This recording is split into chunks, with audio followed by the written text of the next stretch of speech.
ఎండలు బీభత్సంగా అయితే కొట్టేస్తుంది.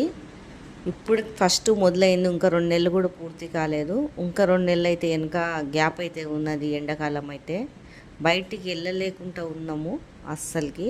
నేనైతే చిన్న పని మీద అయితే బయటికి వెళ్ళాను. వచ్చే వరకు అయితే తలనొప్పి లేచింది నాకు ఆ ఎండకైతే. ఎండాకాలంకి అయితే చాలా జాగ్రత్తగా అయితే ఉండాలా. నీళ్ళు మాత్రం అయితే ఎక్కువ తాగాల. ఈరోజైతే నేను వేడివేడిగా అన్నము మిక్సింగ్ కర్రీ అయితే చేశానండి. ఎగ్గు చికెన్ కలిపి గ్రేవీ లాగా. ఇది టేస్ట్ మాత్రం చాలా బాగుంటుంది ఇలా చేసుకొని వేడివేడిగా తింటే. మీ ఎంతమందికి ఇలా చికెన్ గ్రేవీ కర్రీ ఇష్టం ఉన్నదో కామెంట్ అయితే చేయండి. ఫుల్ వీడియో అయితే వాచ్ చేసి చూడండి. దాంట్లో మంచి మంచి రెసిపీలు అయితే ఉన్నాయి. అసలు ఫుల్ వీడియో ఎవ్వరు చూస్తలేరు, సపోర్ట్ చేస్తలేరు. సపోర్ట్ చేయమని ఎన్ని వీడియోలు పెట్టి అడిగినా కూడా సపోర్ట్ చేస్తలేరు. సపోర్ట్ అయితే చేయండి. మంచి మంచి రెసిపీలు అయితే దాంట్లో ఉన్నాయి.